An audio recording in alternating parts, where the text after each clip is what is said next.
يا رب يا عالم الحال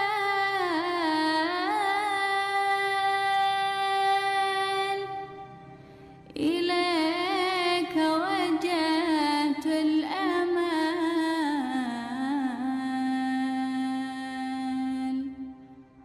فمنون علينا بالإقبال. إن الحمد لله نحمده ونستعينه ونستغفره ونعوذ بالله من شرور أنفسنا ومن سيئات أعمالنا. من يهده الله فلا مضل له ومن يضلل فلا هادي له. أشهد أن لا إله إلا الله وحده لا شريك له وأشهد أن محمدا عبده ورسوله. يا أيها الذين آمنوا اتقوا الله حق تقاته ولا تموتن إلا وأنتم مسلمون. يا أيها الناس اتقوا ربكم الذي خلقكم من نفس واحدة وخلق منها زوجها وبث منهما رجالا كثيرا ونساء واتقوا الله الذي تساءلون به والأرحام إن الله كان عليكم رقيبا.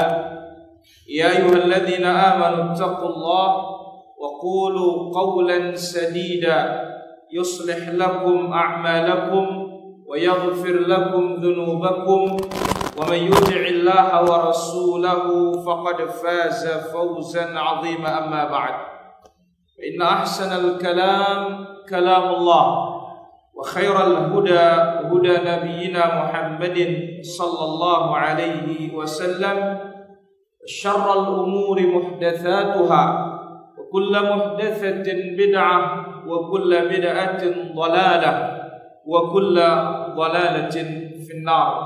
Hadirin para jamaah kaum muslimin wal muslimat rahimani wa rahimakumullah. Kita pertama-tama bersyukur kepada Allah Azza wa Jalla di kesempatan yang berbahagia dan kesempatan yang mulia ini. Allah Tabaraka wa Ta'ala berikan kita taufik untuk bisa duduk menambah iman kita, menambah ilmu kita. Mudah-mudahan ilmu yang kita pelajari dijadikan oleh Allah Azza wa Jalla al-ilmun nafi', kemudian akan menghasilkan al-amal as-salih. Kemudian yang kedua, salawat dan salam bagi Rasul kita yang mulia, Nabi kita Nabi Muhammad sallallahu alaihi wa ala alihi wa sahbihi ajma'in. Hadirin yang dirahmati Allah Azza wa Jalla, sesuai dengan tema kita pada kesempatan malam yang mulia ini dan malam yang berbahagia ini, kita akan mendengarkan penjelasan aqidah al-Imam Asy-Syafi'i rahimahullah ta'ala rahmatan wasi'ah, yang beliau dilahirkan pada tahun 150 Hijriyah. Di sanalah tahun wafatnya al-Imam Abu Hanifah rahimahullah ta'ala, dan wafat tahun 204 Hijriyah. Maka kita katakan beliau hidup pada abad yang kedua dan memasuki abad yang ketiga. Al-Imam Asy-Syafi'i rahimahullah yang bernama Muhammad ibn Idris Asy-Syafi'i, yang beliau terkenal dengan sebutan kakeknya Syafi'. Syafi' adalah jad, kakek dari al-Imam Asy-Syafi'i rahimahullah, atau Muhammad ibn Idris rahimahullah rahmatan wasi'ah. Hadirin dirahmati Allah Azza wa Jalla, kita mengenal di dalam madzhab al-fiqhiyah, madhab fikih, yaitu ada 4 imam yang begitu terkenal. Yang pertama al-Imam Abu Hanifah rahimahullah ta'ala, kemudian yang kedua al-Imam Malik ibn Anas rahimahullah ta'ala, kemudian yang ketiga al-Imam Muhammad ibn Idris Asy-Syafi'i rahimahullah ta'ala, kemudian yang keempat Ahmad ibn Hanbal rahimahullah ta'ala. Yang 4 ini mereka terkenal mazhab mereka, ijtihad mereka dibukukan oleh murid-muridnya, sehingga murid-muridnya tersebar di penjuru dunia. Dan kita mengetahui imam yang empat sama sekali tidak ada perselisihan di antara mereka dalam perkara akidah, dalam masalah keyakinan, dalam masalah i'tiqad. Yang ada perbedaan hanya dalam masail al-amaliyah, al-ijtihadiyah, masalah-masalah yang berkaitan dengan praktik. Tidak ada perselisihan di antara mereka dalam masalah al-ilmiyah, al-diniyah, al-aqadiyah. Masalah akidah sama sekali prinsip tidak ada satupun imam yang empat ini berbeda pendapat. Maka oleh karena itu imam yang empat ini terkenal dinamakan imam ahlus sunnati wal jamaah. Nah, apakah tidak ada mazhab-mazhab fikih yang lainnya? Banyak mazhab-mazhab fikih yang lainnya. Salah satu contoh di Mesir ada namanya Al-Layth ibn Sa'ad al-Masri. Apa kata para ulama? Al-Layth ibn Sa'ad al-Masri afqahu min Malik, walakin tilmidhuhu dhayya madhhabahu. Al-Layth ibn Sa'ad ini lebih alim dari Imam Malik, tetapi murid-muridnya yang tidak menulis apa ijtihad gurunya. Kemudian Al-Auza'i terkenal dengan faqihus Syam, ulamanya Syam, tapi tidak sehebat imam yang empat ini keterkenalan mereka. Karena itu tadi imam yang empat ini punya murid-murid yang mencatat ijtihad guru mereka, sehingga tersebarlah di penjuru dunia ini. Dan tentu subhanallah, Allah Azza wa Jalla maha mulia, maha suci, maha tinggi. Dia yang meletakkan derajat seseorang lebih tinggi di atas yang lainnya di muka bumi ini. Para hadirin rahmat Allah subhanahu wa ta'ala. Hadirin rahmat Allah azza wa jalla. Tentu kita akan masuk ke poin pembahasan kita pada kesempatan malam ini. Dan yang pertama saya akan bacakan secara menyeluruh dulu, dan akan kita ambil poin-poin yang perlu kita kaji dari akidah al-Imam Asy-Syafi'i. Para ulama kita meriwayatkan dengan sanad mereka, ada kitab namanya Aqidatul Imam Asy-Syafi'i. Satu. Yang kedua, ada kitab namanya Wasiyatul Imam Asy-Syafi'i. Jadi ada secara khusus Aqidah Imam Syafi'i, ada secara khusus Wasiat Al-Imam Asy-Syafi'i.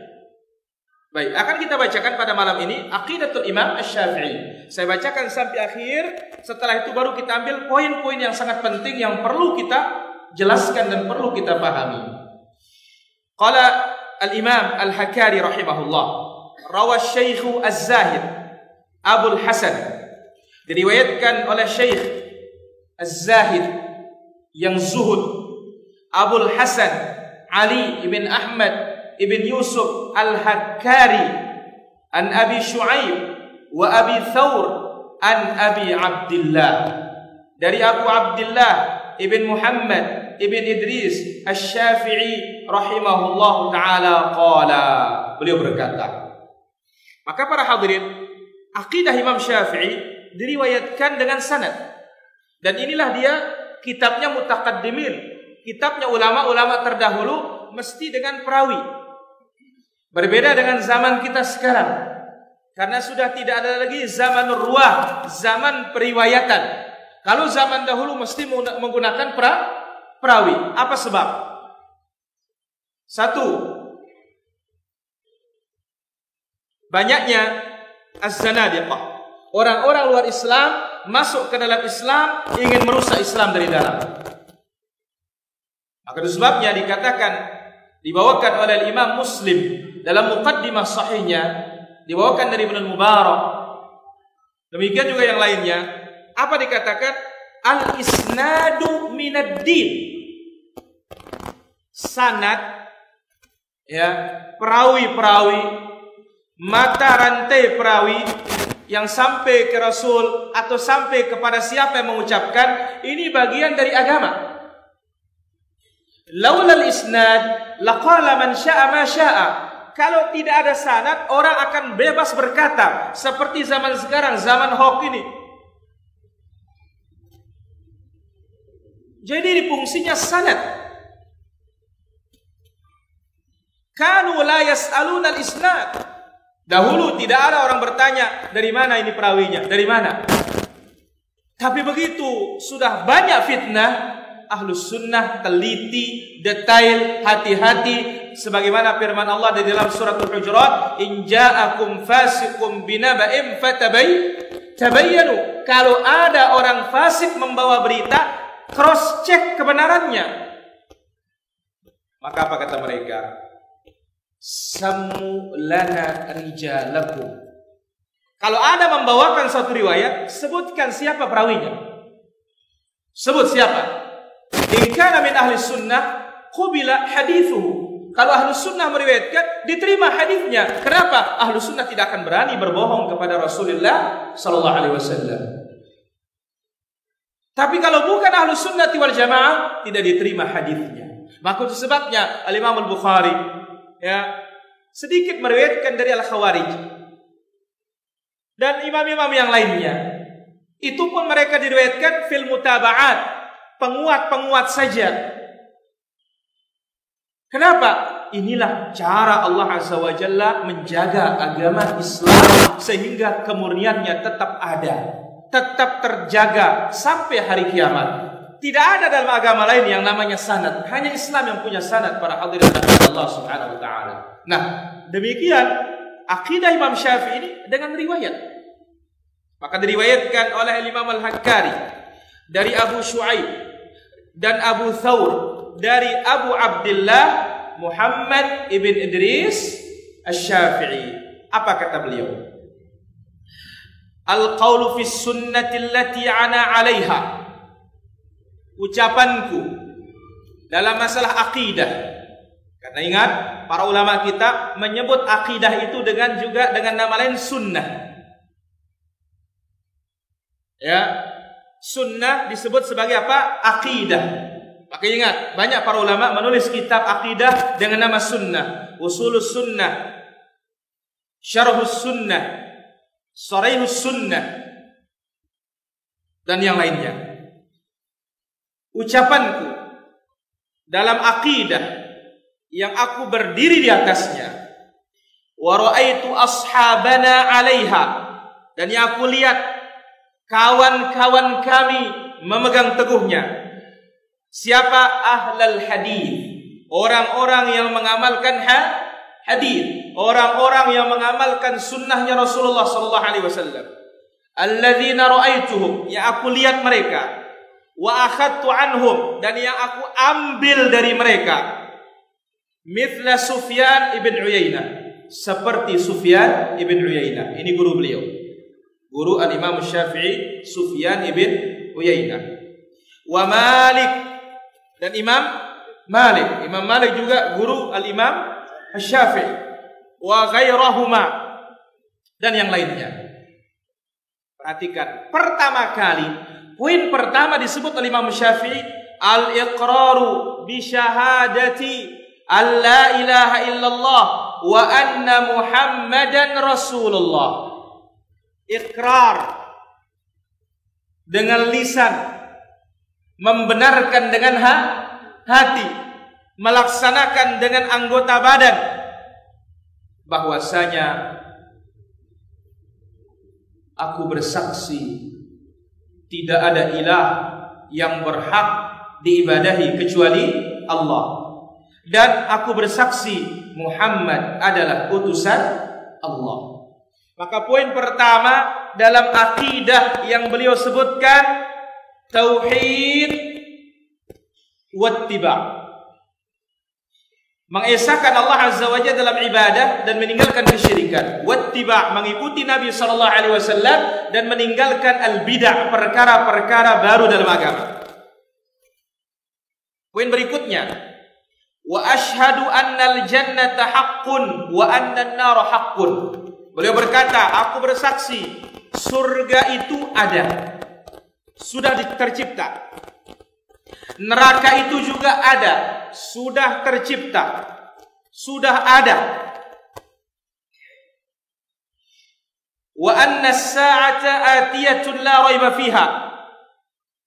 Kiamat pasti tiba, tidak ada keraguan di dalamnya. Tetapi kapan? Hanya Allah Azza wa Jalla yang tahu. Dia punya tanda-tanda. Kapan munculnya? Hanya Allah yang tahu juga. Setelah muncul baru kita tahu. Tidak bisa kita memastikan seperti dipastikan oleh para dukun itu.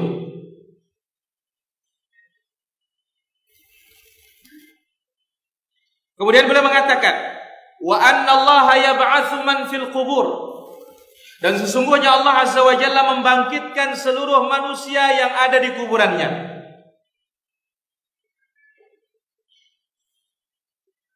Poin berikutnya, wa uminu bi jami'i ma ja'at bihil anbiya. Dan aku beriman kepada seluruh apa yang dibawa oleh para nabi. Mengimani seluruh apa yang dibawa oleh para nabi.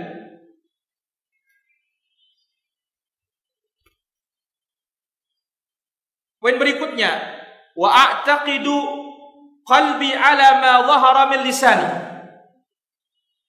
Dan aku berkeyakinan apa yang di lisanku itu yang di hatiku. Apa yang nampak di luar itu pula yang ada di dalam. Wala asyukku fi imani. Dan aku tidak meragukan keimananku dengan mengatakan aku beriman apa tidak beriman. Aku tidak mengatakan beriman insyaallah. Tidak ragu. Aku beriman. Tapi iman yang sempurna insyaallah. Walau ukaffiru ahadan min ahli tauhid bi dzambin. Kemudian beliau mengatakan, keyakinanku, aku tidak mengkafirkan orang-orang yang bertauhid gara-gara suatu dosa. Maka di sini beliau membantah kelompok Khawarij yang mengkafirkan orang beriman gara-gara berbuat dosa besar. Maka beliau mengatakan, aku tidak mengkafirkan seorang ahli tauhid gara-gara perbuatan dosa besar. Wa in amilal kabair, meskipun itu perbuatan dosa besar. Wa akiluhum ilallahi azza wa jalla. Kalau dia mati dalam keadaan tidak bertaubat, aku serahkan urusannya kepada siapa? Kepada Allah Subhanahu wa taala. Poin berikutnya, wa qadruhu wa iradatuhu khairuhu wa syarruhu jami'an wa huma makhluqani muqaddarani 'ala al-'ibadi min Allah 'azza wa jalla. Man syaa'a an yakfur yakfur wa man syaa'a an yu'min. Dan aku beriman kepada takdir Allah, ketetapan Allah, kehendak Allah yang baik maupun yang buruk. Siapa yang dikehendaki oleh Allah dia kafir, maka dia kafir. Siapa yang dikehendaki oleh Allah dia beriman, maka dia beriman. Walam yardallahu azza wa jalla bil syarr wala ya'muru bihi wala yuhibbuh. Dan aku mengimani Allah azza wa jalla tidak ridha terhadap keburukan, dan Allah tidak pernah memerintahkan keburukan, dan Allah pun tidak pernah mencintai keburukan. Aku imani, kata beliau. Bal amara bil ta'ah, yang diperintahkan oleh Allah taat. Wa ahabbaha, Allah cinta kepada ketaatan. Wa radiyaha, Allah ridha kepada ketaatan. Adapun keburukan, Allah azza wa jalla tidak mencintainya, Allah tidak meridainya, Allah pula tidak pernah memerintahkannya. Ini kaitannya dengan al-qadha wal qadar. Kemudian berikutnya, wala unzilul muhsin min ummati Muhammad al-jannah bi ihsanihi wala al-musii bi isaatihi an-nar. Aku yakini orang Islam, orang beriman, sebaik apapun dia, aku tidak akan berani memastikan dia sebagai penduduk surga selain yang sudah dipastikan oleh Allah, selain yang sudah dipastikan oleh Rasulullah sallallahu alaihi wasallam. Abu Bakar fil jannah, Umar fil jannah, Uthman fil jannah, Ali fil jannah, Talha fil jannah, Az-Zubair fil jannah, Sa'id fil jannah, Abdurrahman bin Auf fil jannah. Yang sudah dipastikan surga, kita pastikan. Tetapi sehebat apapun orang beriman, kalau tidak dipastikan oleh Allah masuk surga, tidak berani kita memastikannya. Kita berharap dia masuk ke dalam surga. Sebaliknya, seburuk apapun orang beriman, tidak boleh kita memastikan dia menjadi penduduk neraka, kecuali orang-orang yang dipastikan oleh Allah menjadi penduduk neraka. Fir'aun neraka, pengikut-pengikutnya neraka, Abu Lahab neraka. Siapapun yang dipastikan oleh Allah, dipastikan oleh Rasul neraka, itu kita pastikan. Adapun orang beriman, seburuk apapun dia, tidak boleh kita memastikan dia masuk ke dalam api neraka. Hanya kita mengatakan wa nakhsha wa nakhafu 'alal musii' ala isaatihi. Kita khawatir orang yang berbuat dosa dia akan dimasukkan ke dalam neraka. Poin berikutnya, khalaqallahu al-khalqa 'ala ma arada, fa kullun muyassarun lima khuliqalah, kama jaa fil hadits. Allah Azza wa Jalla menciptakan makhluk ini sesuai dengan kehendaknya. Sebagaimana dalam hadis, fa kullun muyassarun lima khuliqalah. Setiap orang akan dimudahkan oleh Allah sesuai dengan takdirnya. Kalau takdirnya baik, dimudahkan dia menerima kebaikan. Tapi kalau takdirnya buruk, tidak mau dia menerima kebaikan meskipun dia sudah diajak kepada kebaikan tersebut. Maka lihat para hadirin, mudah-mudahan kita termasuk orang-orang ditakdirkan baik. Kenapa? Kita mau diajak berbuat baik. Dan mudah-mudahan kita jangan ditakdirkan buruk. Kenapa? Kita tidak mau diajak berbuat keburukan. Poin berikutnya, wa a'rifu haqqas salaf. Diperhatikan nih para jamaah. Dan aku mengimani dan mengakui haknya para salaf. Haknya para salaf ini disebut oleh Imam Syafi'i rahimahullah. Namun kita ini yang kasar-kasar terhadap salaf. Wa a'rifu haqqas salaf. Aku mengimani dan aku mengetahui haknya para ulama salaf. Kenapa mereka? Alladzina ikhtarahumullah li suhbati nabiyhi sallallahu alaihi wasallam. Karena mereka adalah pilihan Allah untuk menemani Rasulullah sallallahu alaihi wasallam. Karena yang namanya salaf itu Nabi dan para sahabatnya. Maka ketika kita mendiskreditkan atau ketika kita mencela atau kita menjelek-jelekkan salaf, secara tidak langsung kita menjelek-jelekkan Nabi dan para sahabatnya. Lihat Al-Imam Syafi'i, aku ketahui hak mereka karena mereka itulah sahabat Rasulullah sallallahu alaihi wasallam. Mereka orang yang dipilih oleh Allah tabaraka wa taala. Wal akhdhu bi fadailihim. Dan aku ambil keutamaan-keutamaan mereka. Wa amsiku amma syajara bainahum. Aku tahan diriku dari masalah yang mereka perselisihkan. Jangan masuk seperti orang Khawarij, jangan masuk pula seperti orang Syiah. Imsak, tahan diri terhadap apa yang terjadi di kalangan mereka para sahabat. Terjadi perang Siffin, terjadi perang Jamal. Tahan diri kita radhiyallahu anhum jami'an, saghirihim wa kabirihim, yang kecil maupun yang besar. Tahan lisan kita. Lalu beliau mengatakan apa? Wa uqaddimu Abu Bakr. Aku kedepankan Abu Bakar. Berbeda dengan Syiah yang dikedepankan Ali bin Abi Thalib. Dan ingat, Asy-Syafi'i Quraisy. Ada hubungan dengan siapa? Rasulullah sallallahu alaihi wasallam. Tapi ya, hubungan darahnya dengan Rasul tidak menjadikan dia berlaku adil. Kenapa? Karena beliau seorang sunni. Beliau adalah orang mengikuti Rasulullah sallallahu alaihi wasallam. Beliau mengatakan, aku kedepankan Abu Bakar, thumma Umar, kemudian Umar, thumma Utsman, kemudian Utsman, thumma Ali, kemudian Ali radhiyallahu anhum. Fahumul khulafa ar-rasyidun. Mereka lah pemimpin-pemimpin, khalifah-khalifah yang lurus dan terpimpin. Poin berikutnya, wa aqidu qalbi wa lisani ala anna al-Qur'ana kalam Allah wa anna al-Qur'ana kalamullah. Aku yakini di hatiku dan aku ucapkan di lisanku, Quran itu adalah ucapan Allah. Berbeda dengan kelompok Mu'tazilah yang mengatakan Quran makhluk.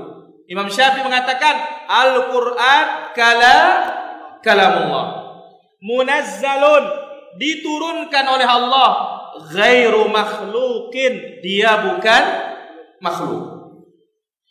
Wal kalamu fil lafzi wal waqfi bid'atun, berbicara tentang lafzi bil Quran, lafazku mengucapkan Quran atau pelapatan Al-Quran, ya, apakah ini adalah makhluk atau bukan makhluk? Berbicara tentang hal ini adalah bid'ah, kata beliau. Wal imanu qaulun wa amalun. Poin berikutnya, iman itu terdiri dari ucapan lidah, ucapan hati. Wa amalun, iman itu terdiri dari amalan hati, amalan lisan, amalan anggota badan.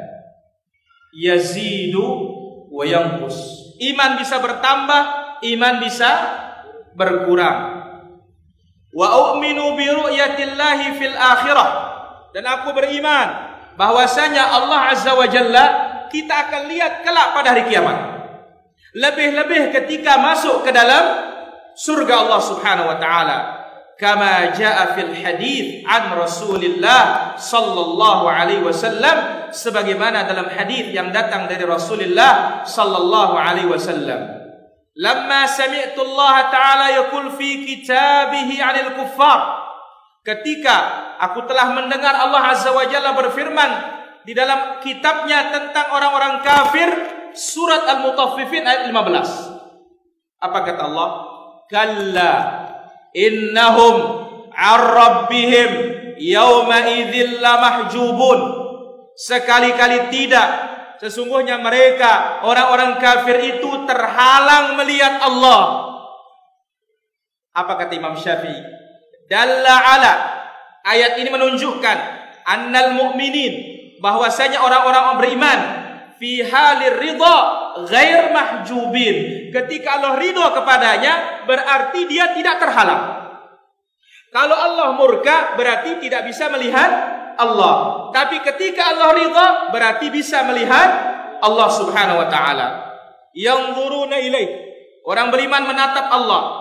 La yudhamuna fi ru'yatih, orang beriman tidak pernah akan berdesak-desakan melihat Allah. Dan ingat, melihat Allah merupakan nikmat terbesar di dalam surga. Kemudian beliau mengatakan, wasyafa'atu li ahli al-kaba'iri min ummati Muhammadin sallallahu alaihi wasallam.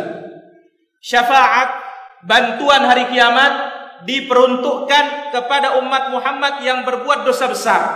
Maka beliau menetapkan ini membantah kelompok Khawarij, karena Khawarij mengkafirkan orang Islam yang berbuat dosa besar. Andai kata kafir, orang kafir nggak bisa dibantu oleh siapapun. Tetapi di sini Nabi mengatakan dan Imam Syafi'i menjelaskan, syafaat ini diperuntukkan kepada umat Nabi Muhammad yang berbuat dosa besar. Wa annal masha 'alal khuffain fil hadari was safari jaizun. Mengusap sepatu, kaos kaki ketika musafir, ketika mukim boleh. Boleh. Kenapa? Karena Syiah tidak percaya akan hal ini. Sementara Ahlus Sunnah ini adalah keringanan dari syariat, membolehkan kita ketika kita mukim, ketika kita musafir, di saat berwudu tidak usah mengusap, tidak usah membuka kaos kaki atau sepatu yang menutupi mata kaki, tidak usah untuk dibuka, cukup diusap punggungnya. Kemudian beliau berkata, wal jihadu ma'a kulli barrin wa fajir. Berjihad hendaklah bersama pemimpin, entah pemimpinnya jahat, apalagi pemimpinnya baik. mengikuti komandonya. Bukan berjihad masing-masing, bukan berjihad sendiri-sendiri, bukan berjihad membuat kelompok-kelompok, faksi-faksi dan semisalnya. Kemudian beliau berkatakan, wa salatul idain wal jum'ati ila yaumil qiyamah. Salat 2 hari raya berjumat di belakang pemimpin sampai hari kiamat. Wal bai' wasyira' ala hukmil kitab was sunnah.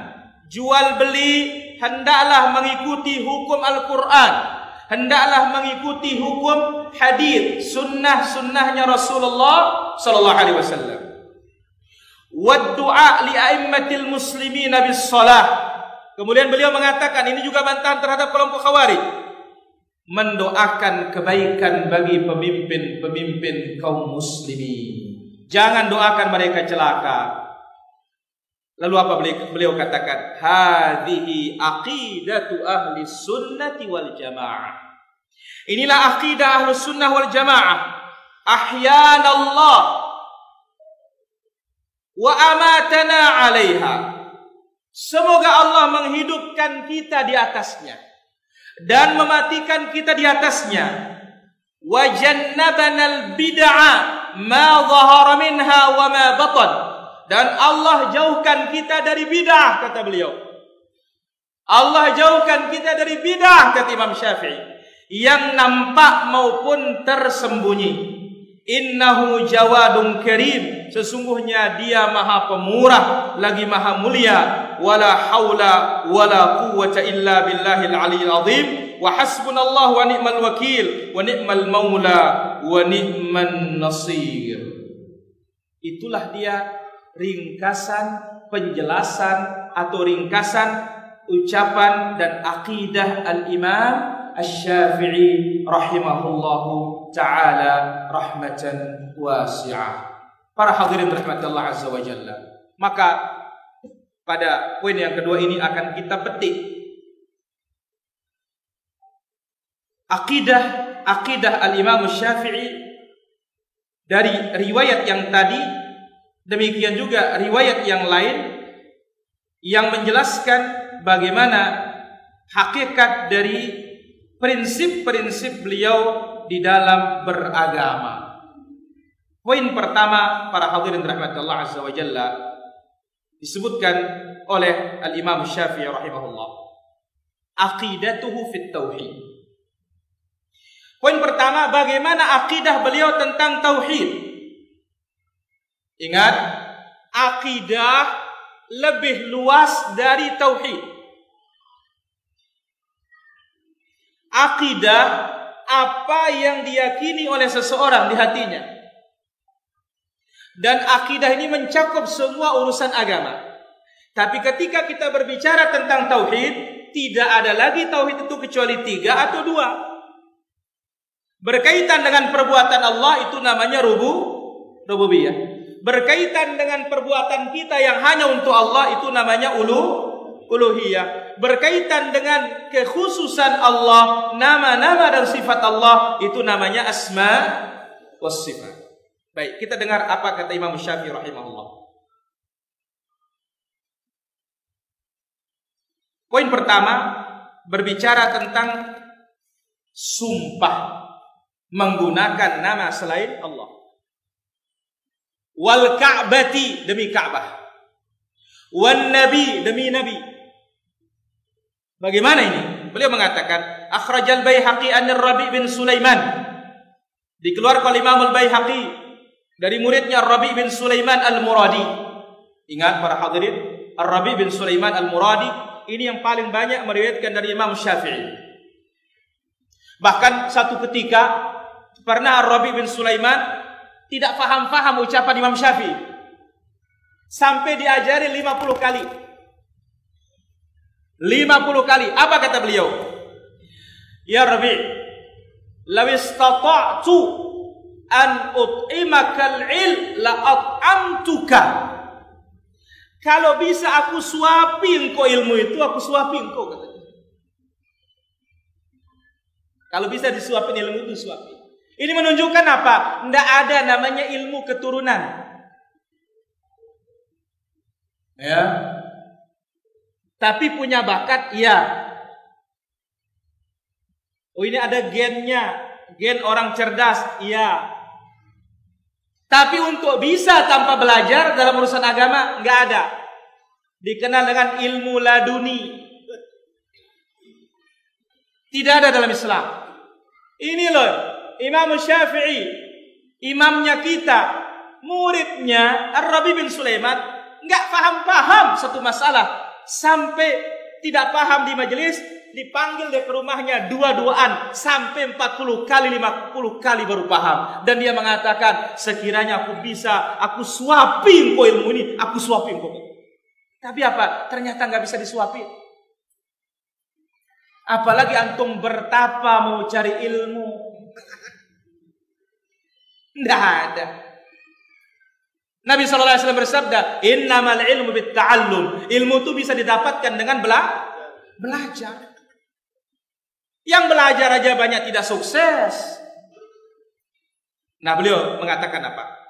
Qala Syafi'i, Al-Imam Syafi'i rahimahullah berkata, man halafa billah, barang siapa yang bersumpah dengan nama Allah, au bismin min asma'ihi, atau nama dengan nama Allah, fahanatha, dia langgar, fa'alaihil kaffarah, wajib bayar sumpah.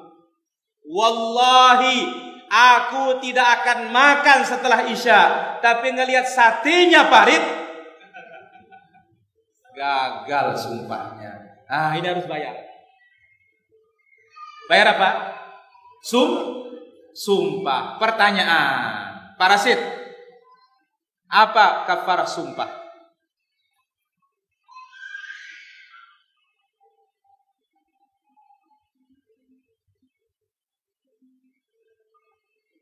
Abu Muhammad, apa kafarah sumpah?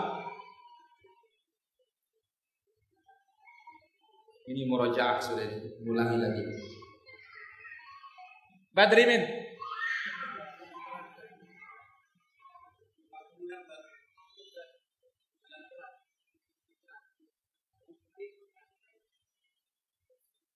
baju merah. Kafarah sumpah. Jangan-jangan sumpah kan tidak tahu hukumnya nanti ini.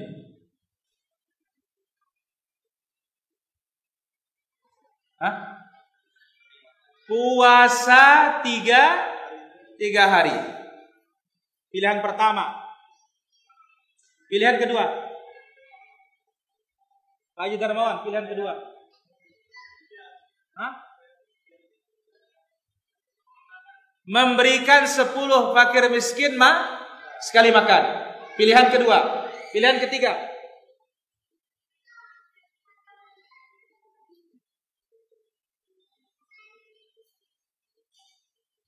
Apa? Red. Hah?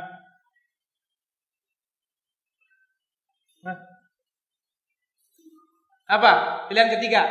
1, puasa. Kalau nggak bisa, memberi 10 fakir miskin makan. Kalau nggak bisa,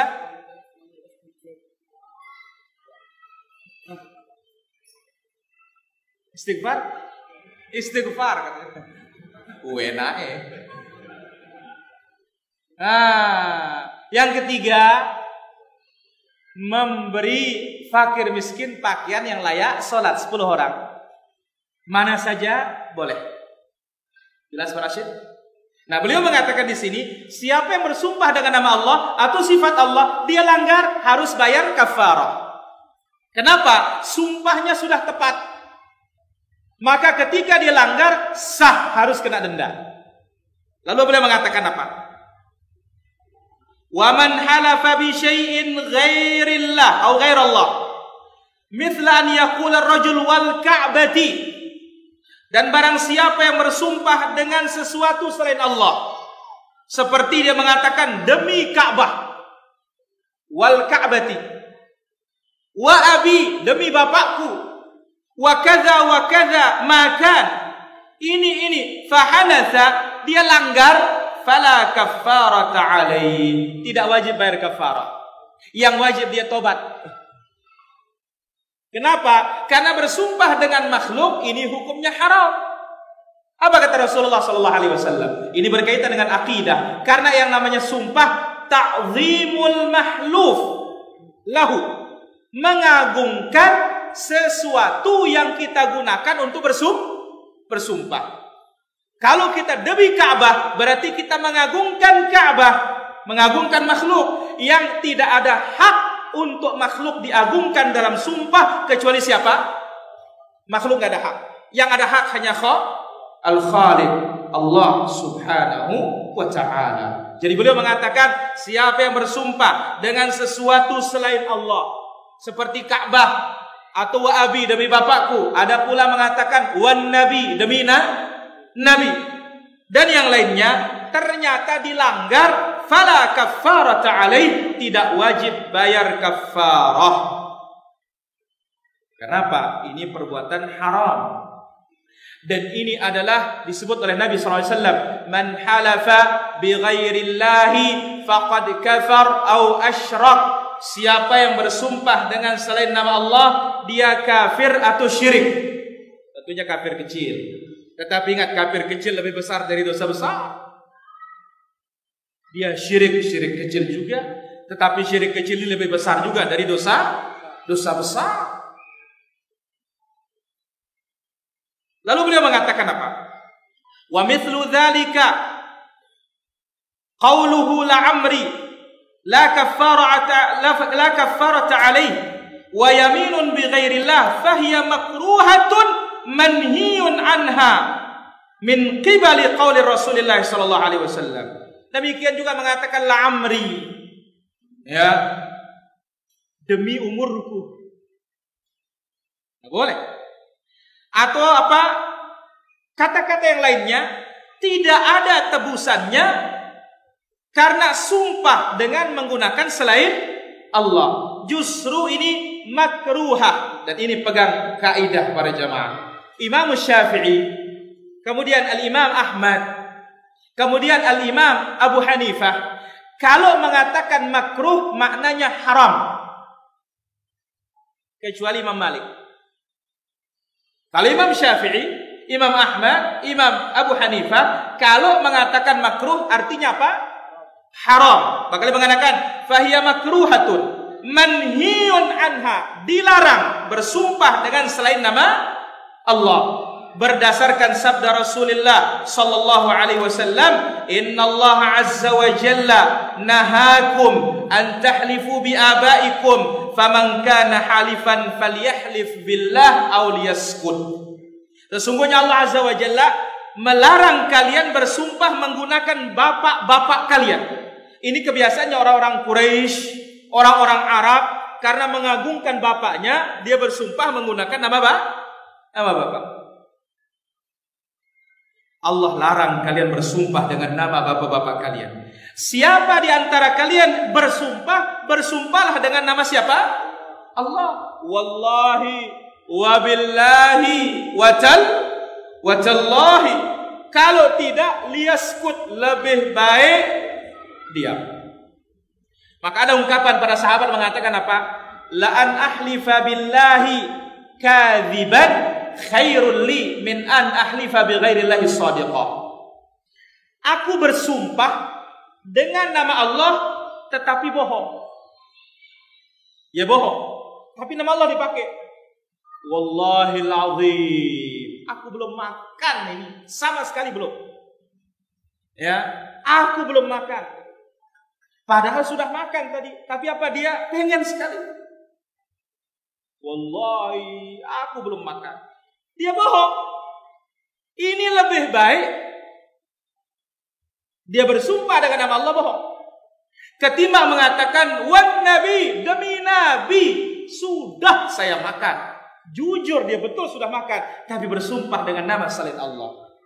Kenapa? Perbandingannya semuanya jelas tidak boleh para jemaah. Bohong tidak boleh, bersumpah dengan selain nama Allah tidak boleh. Tapi kalau menimbang mana lebih besar, bohong atau syirik? Yang lebih besar kesyirikan. Maka itu sebabnya Imam Syafi'i rahimahullah di sini tegaskan dalam masalah sumpah ini, karena ini bab berkaitan dengan masalah apa? Tauhid. Apa kata beliau? Wa 'allala Syafi'i, Imam Syafi'i memberikan sebab anna asma Allah ghair makhluqah, faman halafa bismillah fahanatha fa'alaihi al-kaffarah. Nama Allah itu bukan makhluk, maka barang siapa yang bersumpah dengan nama Allah, sumpahnya benar. Kalau dilanggar wajib membayar tebusan. Pertama apa tadi? Puasa 3 hari. Kalau nggak mampu, beri 10 fakir miskin makan sekali makan. Kalau enggak, beri 10 fakir miskin pakaian layak sholat, dipakai sholat. Allah Ta'ala ala wa alam. Nanti lagi kita lanjutkan. Walhamdulillah Rabbil alamin. Assalamualaikum warahmatullahi wabarakatuh. Alhamdulillah, wassalatu wassalamu ala Rasulillah wa ala alihi wa ashabihi wa mawala, ma ba'd. Hadirin rahmatullah azza wa jalla, kembali kita lanjutkan, tinggal satu poin yang berkaitan dengan beberapa masalah dari aqidah al-Imam Asy-Syafi'i dalam bab at-tauhid. Masalah yang pertama, kita sudah menyebutkan tentang apa? Al-halif, bersumpah wajib dengan nama-nama Allah atau sifat-sifat Allah. Barang siapa yang melanggar, maka wajib kena kafarah, kena denda. Pertanyaannya di sini, apakah sama kafaratul yamin, kafarah sumpah, dengan kafaratul nadhr? Tadi kita sebutkan kafarah sumpah, Allah sebutkan dalam surat Al-Maidah ayat 89. Kafarahnya it'am asyrat masakin, memberikan 10 fakir miskin makan. Berapa kali? Sekali makan, mengenyangkan. Min awsati ma tut'imun ahlikum, atau au kiswatuhum, memberikan mereka pakaian layak untuk salat. Au tahriru raqabah, atau memerdekakan budak yang beriman. Nah, ketika tidak mampu, faman lam yajid, tidak ada budak hamba sahaya, fasiyam 3 ayyam, puasa berapa hari? 3 hari. Nah, pertanyaannya sekarang, apakah sama kafaratul yamin, kafarah sumpah, dengan kafaratu an-nadhr, kafarat membayar nazar karena melanggar? Samakah atau tidak kafaratul yamin ya dengan kafaratu an-nadhr? Kita katakan bahwasanya yang namanya kafaratul yamin, kafarah sumpah, dan kafaratul nadhr, maka ini sama. Tidak ada perbedaannya segi apa hukuman ketika tidak mampu melaksanakan nazar. Baik. Poin yang kedua yang akan kita ambil dari ucapan al-Imam Syafi'i rahimahullah. Wa awrada Ibnul Qayyim. Ibnul Qayyim membawakan riwayat dalam kitab beliau Ijtima' al-Juyush al-Islamiyah An-Syafi'i, dari al-Imam Syafi'i rahimahullah, annahu qala, Imam Syafi'i berkata, al-qawlu fis sunnah allati ana 'alaiha, ucapanku dalam tauhid yang aku berdiri di atasnya, wa ra'aitu ashabana 'alaiha, dan aku melihat kawan-kawan kami, sahabat-sahabat kami berada di atasnya. Siapa? Ahlul hadis, orang-orang yang mengamalkan sunnah. Jadi para hadirin, ahlus sunnah, ahlul hadis, as-salaf, itu maknanya sama. Mau dibilang ahlul hadis satu, mau dibilang ahlus sunnati wal jamaah satu, mau dibilang salafiyun satu, mau dibilang ahlul athar satu, mau dibilang al-firqatun najiyah satu, mau dibilang at-taifatul mansurah satu. Ini lihat Imam Syafi'i. Al-qawlu fi sunnati allati ana 'alaiha wa ra'aitu ashabana 'alaiha ahlal hadith alladzina ra'aituhum, yang aku lihat mereka, yang aku ambil ilmu mereka seperti Sufyan ats-Tsauri, Imam Malik dan yang lainnya, al-iqraru bi syahadati an la ilaha illallah.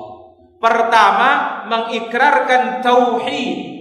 Tidak ada yang berhak diibadahi kecuali Allah. Wa anna Muhammadar Rasulullah, berikrar bahwasanya yang berhak untuk diikuti hanya Rasulullah sallallahu alaihi wasallam. Lalu apa kata beliau? Wa anna Allaha ala arsyihi fi samaihi. Dan Allah Azza wa Jalla di atas arasnya, di atas singgasananya, di atas langitnya. Yaqrubu min khalqihi kaifa syaa. Allah mendekat kepada hambanya sesuai dengan kehendaknya. Wa anna Allah ta'ala yanzilu ila sama'id dunya kaifa syaa. Dan Allah Azza wa Jalla turun ke langit dunia sesuai dengan kehendaknya. Maka dalam ucapan ini para hadirin, banyak hal yang kita ambil dari akidah Imam Syafi'i. Pertama, beliau Imam Syafi'i yang pertama kali ditegakkan, dikokohkan tauhid al-ibadah. La ilaha illallah. La ma'budu bihaqqin illallah. Tidak ada yang berhak diibadahi kecuali Allah. Dan inilah makna hakikat tauhid. Muhammad Rasulullah, beliau mengukuhkan ittiba, yang berhak untuk diikuti secara mutlak hanya Rasulullah sallallahu alaihi wasallam. La ilaha illallah, konsekuensinya tinggalkan kesyirikan. Muhammad Rasulullah, konsekuensinya tinggalkan perkara-perkara bid'ah dalam agama. Dan lihat Imam Syafi'i dalam akidah beliau yang panjang tadi, terakhir beliau mengatakan, ahyanallah wa amatana alaih. Semoga Allah menghidupkan kita di atas akidah Ahlussunnah, dan Allah Azza wa Jalla matikan kita di atas akidah Ahlussunnah. Wa jannabanal bid'ah ma dhahara minha wa ma batan. Dan Allah jauhkan kita dari bid'ah yang nampak maupun tersembunyi. Ucapan beliau. Baik. Itu yang pertama. Yang kedua, kita ambil dari ucapan beliau ini, beliau mengimani Allah di atas arasy, layak dengan kebesarannya, tidak serupa dengan makhluknya, karena Allah sudah mengatakan laisa kamitslihi syai' wa huwas samiul basir. Dan bukan makna ayat laisa kamitslihi syai' kita meniadakan Allah dari atas, karena satu ayat tidak mungkin menabrak ayat yang lainnya, justru satu ayat mendukung ayat yang lainnya. Laisa kamitslihi syai', Allah tidak serupa dengan makhluknya ketika di atas. Wa huwas samiul basir, kita tetapkan dia di atas karena dia yang mengatakan dirinya di atas. Yang salah itu ketika mengatakan Allah di atas seperti makhluk, hadza batil. Yang salah itu ketika mengatakan Allah di atas seperti saya di atas kursi, hadza batil. Yang salah itu kita mengatakan Allah tidak bertempat. Kalau tidak bertempat, tidak ada. Yang salah itu ketika kita mengatakan bahwasanya Allah Azza wa Jalla tidak di atas, tidak di bawah, tidak di kiri, tidak di kanan. Tidak ada. Maka kita sebagai Ahlus Sunnah imani apa yang kata Allah tentang dirinya. Tidaklah kita lebih tahu dari Allah. Ini Imam Syafi'i, wa anna Allah ta'ala ala arsyihi fi samaihi yaqrubu min khalqihi kaifa syaa. Allah di atas arasnya, di atas langitnya, dia mendekat kepada makhluknya sesuai dengan kehendaknya. Kenapa? Wa huwa ala kulli syai'in qadir. Ucapan beliau tidak bisa lagi diselewengkan, tidak bisa lagi ditafsir lebih dari ini. Yang benar sebagaimana yang Allah katakan, laisa kamitslihi syai' wa huwas samiul basir. Tiadakan keserupaan, tetapkan sifat yang tidak serupa dengan makhluknya. Katakan dia di atas, layak dengan kebesarannya, tidak serupa dengan makhluknya di atas. Dia punya tangan, layak dengan kebesarannya, tidak serupa dengan makhluknya yang bertangan. Ini akidah Ahlus Sunnah paling gampang. Dan kita imani juga dari ucapan beliau, Annallah yanzil, Allah turun. Dan ini menunjukkan bahwasanya Allah di atas juga. Yang namanya turun dari mana? Dari atas ke bawah. Dan ini yang turun Allah. Maka dikatakan oleh beliau, wa annallah yanzilu ila samai dunya kaifa syaa. Terserah bagaimana caranya. Maka kita tidak perlu bingung, kan di sini sepertiga malam, belum tentu di Mekah sepertiga. Tidak usah bingung, kaifa syaa. Terserah dia bagaimana caranya. Maka tugas kita mengimani. Sebagaimana kata guru Imam Syafi'i, al-istiwa'u ma'lum, namanya di atas, semua orang tahu nama di atas. Wal kaifu majhul, tapi caranya tidak ada berita. Imani di atas, selesai. Wal imanu bihi wajibun, mengimaninya wajib, karena yang mengatakan dirinya di atas, dia yang berbicara dan dia yang melakukannya. Wassu'alu anhu bid'atun, mempertanyakan bagaimana caranya, ini bid'ah di dalam agama. Ini akidah Imam Syafi'i rahimahullah ta'ala. Tidak pernah meleset dari Al-Quran, tidak meleset dari hadits Nabi sallallahu alaihi wasallam. Maka Imam Syafi'i dijuluki Imam Ahlus Sunnati wal Jamaah. Maka kita, ketika kita berbicara tentang fikihnya Syafi'i, tetap ingat, ada yang lebih penting dari itu. Apa itu? Akidahnya Al-Imam Syafi'i. Apa kata Al-Imam Syafi'i rahimahullahu ta'ala tentang masalah ini, para hadirin rahmati Allah azza wa jalla? Beliau mengatakan apa?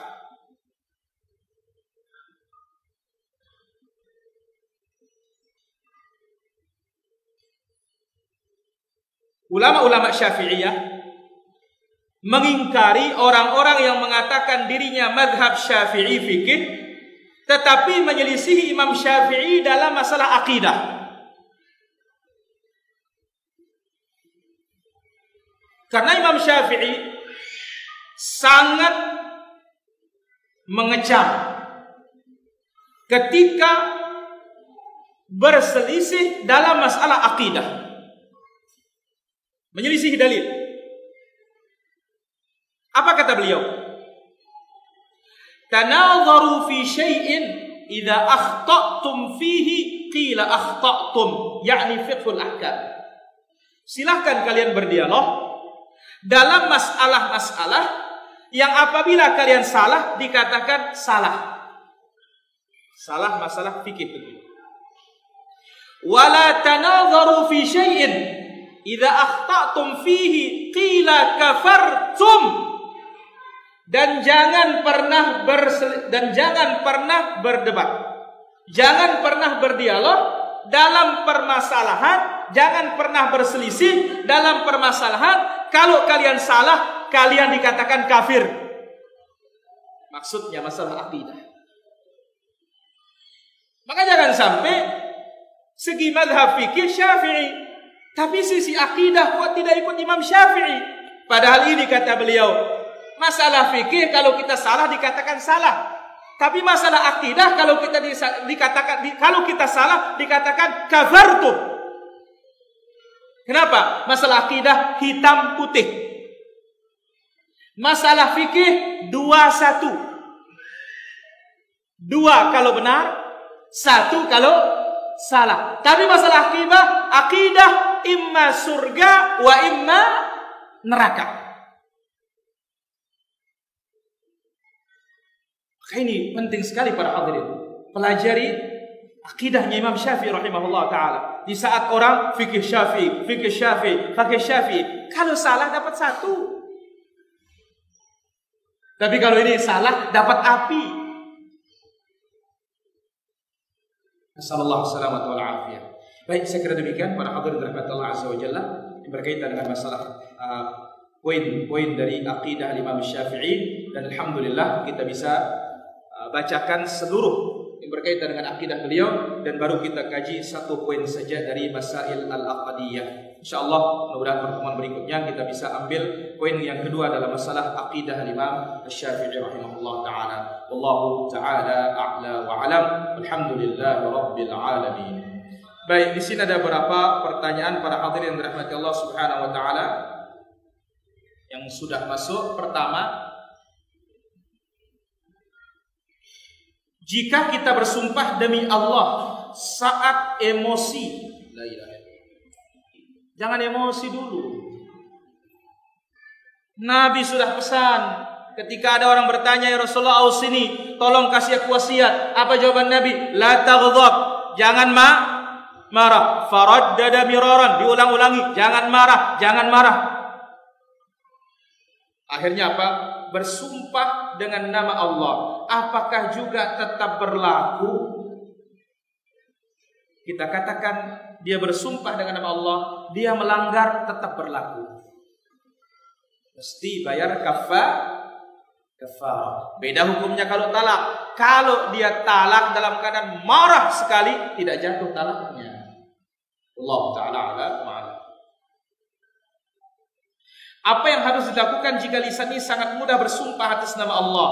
Pertama, ingat ancamannya. Wala tuti' kulla hallafin mahin, dalam surat Al-Qalam. Jangan taati orang yang banyak sumpah. Mahin, lagi hina. Dan ini diancam juga oleh Rasulullah sallallahu alaihi wasallam. Apa kata Nabi alaihi salatu wassalam? Thalathatun, ada 3 orang, la yanzurullahu ilaihi yaumil qiyamah, tidak akan ditengok oleh Allah hari kiamat. Wala yukallimuhum, tidak diajak bicara. Wala yuzakkihim, tidak akan dibersihkan dosanya. Walahum adzabun alim, bagi mereka siksa yang pedih. 1, al-mannan, suka mengungkit-ungkit pemberiannya. Ya, udah nyumbang, ingat ya. 1. Yang kedua, al-musbil izarahu, kita laki-laki yang celana sarung kita di bawah mata kaki, hati-hati. Angkat, lebih bersih, lebih bertakwa. Ya, minimal di atas mata kaki, kalau tidak berani dikatakan cingkrang. Di atas mata kaki sedikit. Dan begitu gagahnya laki-laki, lagi pakai kaos kaki yang hitam, terus pakai sepatu, luar biasa gagahnya para jemaah. Tapi kalau dia di bawah mata kaki, jeleknya luar biasa. Lihat ucapan Umar, irfa' izarak, angkat kakimu hai pemuda, fa innahu atqa li rabbika wa anqa li thawbika, lebih menjadikan kamu bertakwa dan lebih menjaga kebersihan pakaianmu. Yang ketiga, al-munafiq sil'atahu bil halifil kadhib, yang melariskan barangnya dengan sumpah palsu. Maka sedikit-sedikit sumpah, sedikit-sedikit sumpah, hati-hati ancaman Allah Subhanahu wa taala. Allah taala ala wa alam. Apakah lisan yang berkata buruk selalu Allah kabulkan, selalu dicatat? Iya. Ma yalfidhu min qalin illa ladaihi raqibun atid. Apa yang diucapkan ada malaikat yang hadir mencatat, tetapi bukan nama malaikatnya raqib atid. Ada enggak pelajaran dulu malaikat pencatat? Ada. Apa dikasih nama? Raqib atid. Itu sifat Raqib atid, hadir, mengintai, siap mencatat. Itu maknanya, bukan namanya Raqib atid. Kemudian ingat ucapan Nabi kepada Mu'adz, ya Rasulullah, wa hal yakubbun nas ala wujuhim fi nari jahannam, apakah seorang bisa diceburkan ke dalam api neraka gara-gara lisannya? Qala na'am. Nabi mengatakan iya. Sakilat ke ummu, amat sedih dirimu kehilangan ibumu. Tidaklah seorang dicampakkan ke dalam api neraka. Au hal nu'akhadhu bima natakallamu bi alsinatuna. Apakah Allah menyiksa gara-gara ucapan lisan kita? Nabi mengatakan, tidaklah seorang diceburkan ke dalam api neraka gara-gara hasil dari apa? Lisannya. Wallahu ta'ala a'la wa a'lam.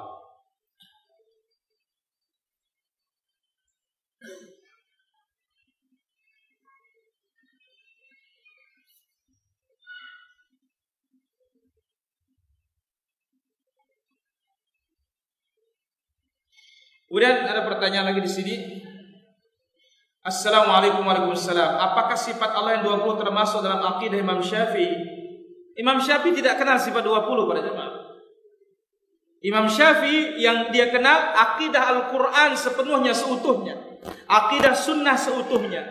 Adapun sifat 20 sifat dari ulamaul kalam, bukan dari al-Imam Syafi'i wala imam.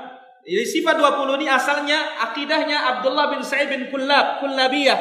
Lalu ditelurkanlah dia menjadi akidahnya Al-Imam Abul Hasan Al-Asy'ari. Tetapi Al-Asy'ari sendiri taubat kembali kepada akidahnya Ahlussunnah wal Jamaah. Maka dalam buku beliau ada judul Indonesianya, buku putih Abul Hasan Al-Asy'ari, namanya Al-Ibanah. Kemudian yang kedua Maqalatul Islamiyyin, yang ketiga namanya Risalah ila Ahli Tsaghar.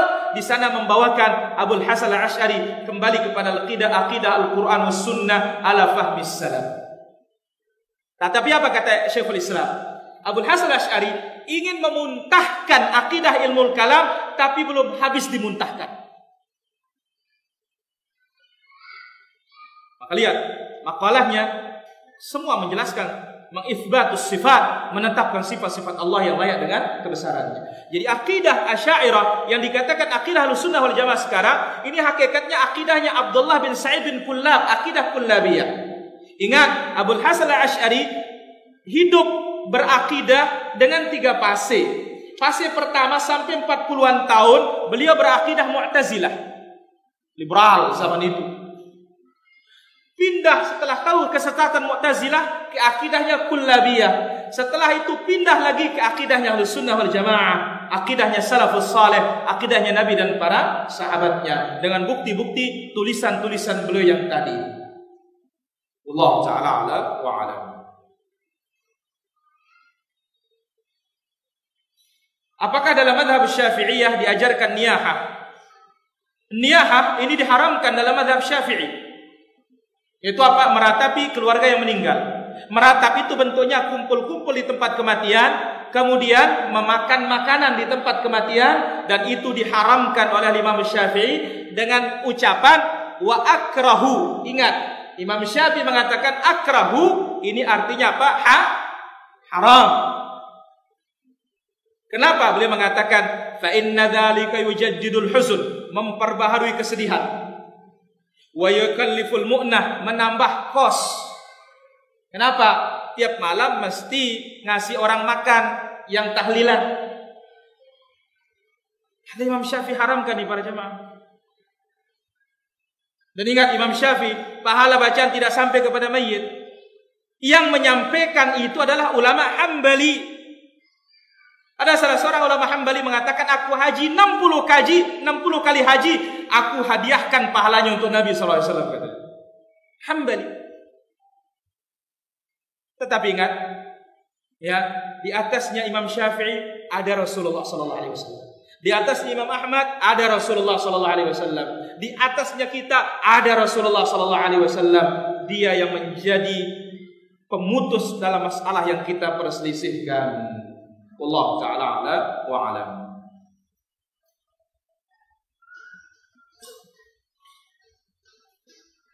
Bagaimana bekerja di tempat sesaji? Ya, atau ruang sholat di ruang yang ada sesajinya. Kalau ada tempat itu orang beribadah kepada selain Allah, tidak boleh. Mana dalilnya? Ada seorang sahabat bernazar menyembelih unta di tempat namanya Buanah. Nabi tanya, adakah patungnya musyrikin? Enggak ada Rasulullah. Adakah tempat hari raya musyrikin? Tidak ada Rasulullah. Laksanakan nazar. Dan lihat, Nabi dilarang oleh Allah salat di Masjid Dirar. la taqum fihi abada, la masjidun ussisa 'ala taqwa min awwal yaumin ahaqqu an taquma fihi. Nabi diundang sholat di Masjid Dirar, padahal Nabi gak mungkin sholatnya untuk manusia, pasti untuk Allah. Tapi karena tempat itu bukan untuk Allah, dilarang beribadah di tempat untuk beribadah kepada selain Allah Azza wa Jalla. Ini namanya saddud dzari'ah, menutup celah dan jalan menuju kesyirikan. Allah Ta'ala a'la wa a'lam.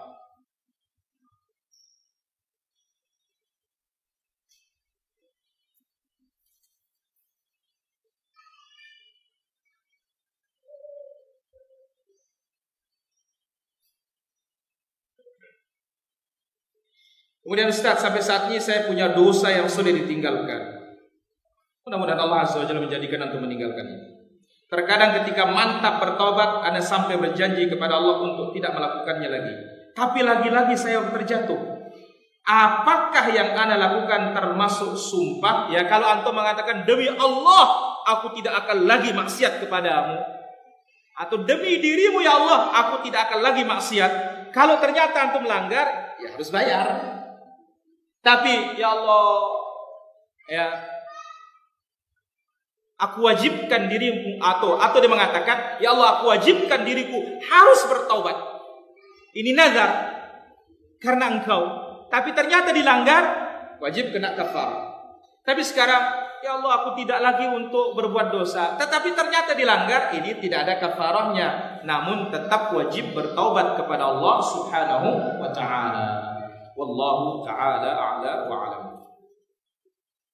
Kemudian berikutnya, saya bersumpah dengan nama Allah tapi melanggar dan saya ingin membayar kafarah dengan puasa 3 hari.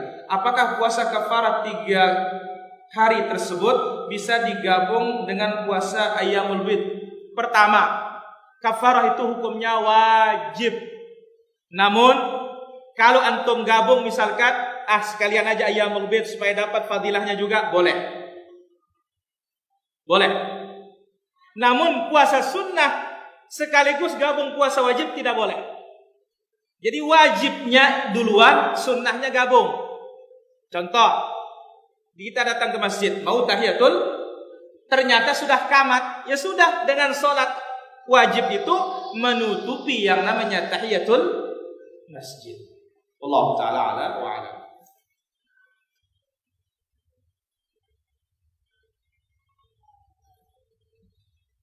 Ustaz, saya sudah tidak berhubungan baik dengan suami selama 1 tahun. Saya sudah tidak dinafkahi lahir batin selama itu. Saya menginginkan cerai, tapi dari suami tidak pernah keluar kata mencerai. Beliau juga tidak ingin cerai. Bagaimana status saya saat ini? Kalau seperti itu tidak boleh. Ya. Jadi diperkenankan seseorang untuk tidak menggauli istrinya 3 bulan. Setelah itu entah dia dicerai atau dia dikembalikan. Adapun dibiarkan istrinya menggantung, ini tidak boleh di dalam agama kita. Oleh karena itu para hadirin rahmat Allah Azza wa Jalla, laki-laki yang seperti ini wajib bertakwa kepada Allah Azza wa Jalla, karena dia mas'ul, akan ditanya oleh Allah Tabaraka wa Ta'ala. Lihat, ya, ini disebut dengan hukum al-ila. Ya, di dalam agama kita dinamakan namanya hukum al-ila. Apa arti al-ila? Al-ila adalah seorang suami bersumpah tidak menggauli istrinya lebih dari 4 bulan. Lebih dari 4 bulan. Maka sebagaimana yang disebutkan oleh Rasulullah sallallahu alaihi wasallam dan perbuatan Nabi alaihi salatu wassalam, ya, yang dikatakan al-ila sebagaimana dalam firman Allah, lil ladzina yu'luna min nisaihim tarabbusu 4 ashhurin. Dia menunggu berapa? 4 bulan. Nah, ketika 4 bulan, entah dia gauli istrinya, kembali istrinya seperti sedia kala. Kalau tidak, maka wajib untuk dicerai, tidak boleh untuk digantung selama itu. Wallahu ta'ala a'la wa a'lam. Jadi kita katakan hendaklah suami bertakwa kepada Allah dalam hal ini, karena tidak boleh akan menggantung seorang perempuan, seorang wanita tanpa status yang jelas, jadi istri tidak, dicerai juga tidak. Wallahu taala ala wa alam. Baik, para hadirin rahmati Allah azza wa jalla, ini yang bisa kita ambil pada kesempatan yang berbahagia dan mulia ini. Besok pagi kita lanjutkan di masjid atau di Musalla Al-Ghuraba, yaitu pondasi-pondasi atau kaidah-kaidah ketika musim fitnah. Wallahu taala ala wa alam. Subhanakallah wa bihamdik, asyhadu an la ilaha illa anta astaghfiruka wa atubu ilaik. Assalamualaikum warahmatullahi wabarakatuh.